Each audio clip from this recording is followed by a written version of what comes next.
Yeah, I'll tell you the first thing. It's not that you react. We all react. The question is, how long are you going to react? That's the question. So we found out that when people react emotionally with anger, with antagonism, there's an arousal that takes place because you're turning on the sympathetic nervous system, and the sympathetic nervous system is a primitive system saying, Alex, whatever that is a threat to you. And if there's a threat, a good way to deal with a threat is to get aggressive. That's primitive. It's animal. It's very animal. Some people will say, oh my God, there's my ex, and instead of getting angry, they run. They flee. They're in fear. They're like, the fear is, I'm better just getting away. So the fear causes them to run. When people feel fear, when they feel anger, when they feel pain, those are the primary stimulators that switch on that sympathetic nervous system. And they used to say that it's automatic. Like, it's automatic. It happens automatically. That's part of the autonomic nervous system, and you really don't have any control of it. Turns out that's absolutely not the truth.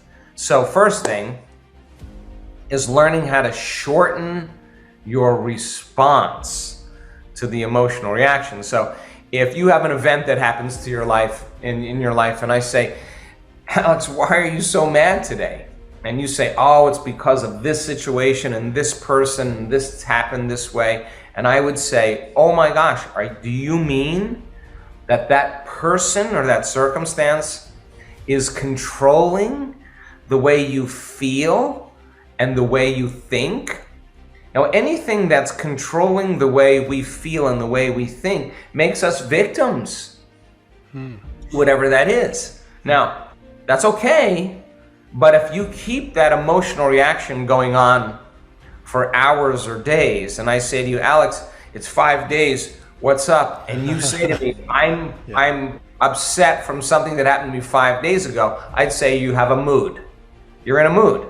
Now, some people keep that same emotional reaction going on for weeks or months. And then I would say, well, Alex has a angry temperament. It becomes a temperament. If we keep it going for, now this is true, people keep this going for years on end. If it goes on for years, now it's a personality trait.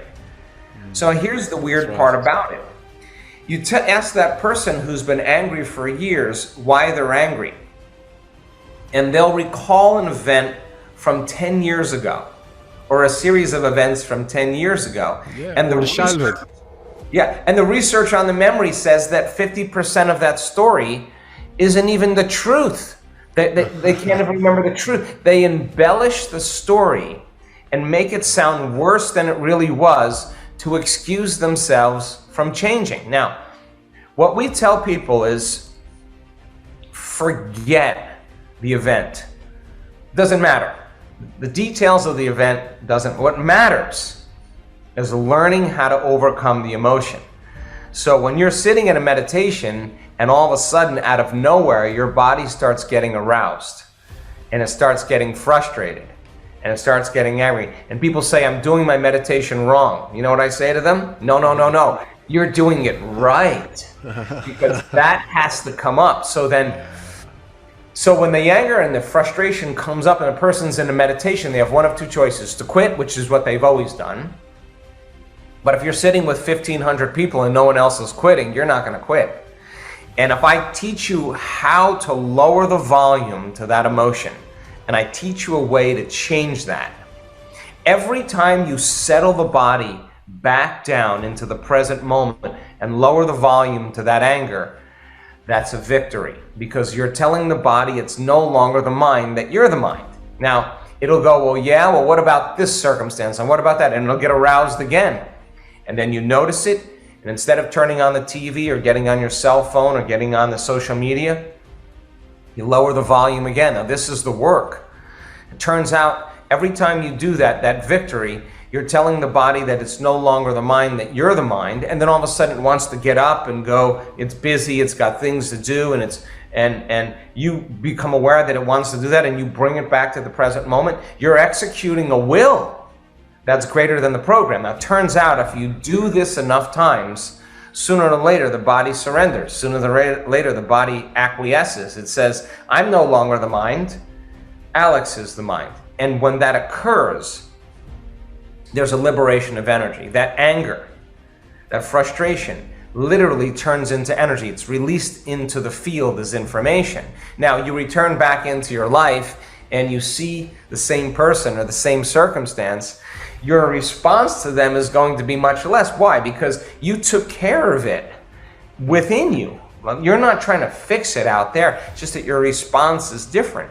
So now, if you're no longer responding to the environment and your response to the environment isn't weakening the organism, because stress depletes energy, then you're less susceptible to the environment. And we found out that when people do this, their immune system gets so robust that you can take viruses like SARS-CoV-2 virus and subject that virus to the plasma of advanced meditators, and there's a resistance to the virus. The virus doesn't enter the cell. Why? Because there's energy to be able to combat it. So it's because the person is not reacting. So then shortening your response to that condition is a victory, and it takes practice. And so then how many times do we have to forget and go unconscious and be angry till we decide to no longer forget and keep remembering and stay conscious? That's change right there. So we use meditation as a model to remind ourselves who we're going to be when we open our eyes, and to remind ourselves who we're no longer going to be when we open our eyes, and stay so conscious of it that we don't go unconscious in our waking day. And if we do it properly, then there's feedback in our life that shows us that you've changed. And remember, nothing changes in your life until you change. And when you change your energy, you change your life. That's the way it is. So teaching people how to change their energy every day, and then be a scientist like, okay, I changed my energy. Now, I'm not talking about parking spaces appearing. I'm talking about, here comes the dream, here comes the job opportunity, here comes the mystical experience, here comes the healing, here comes the change. Nobody is so special to be excluded from this process. I've seen all skin colors, all races, all cultures, all ages. We have elders in our work that their brains on the brain scan are outstanding. We have kids that are 8, 9 years old that know how to move energy into their brain. We have people that are sick, that are really, really unhealthy, that turn around serious health conditions. You could be in shape, out of shape. You could eat gluten, not eat gluten. You could eat meat, not eat meat. It doesn't matter. You could be anybody you want to be. Just learn the formula, and then practice it so that you see the outcomes in your life. That's when it gets exciting.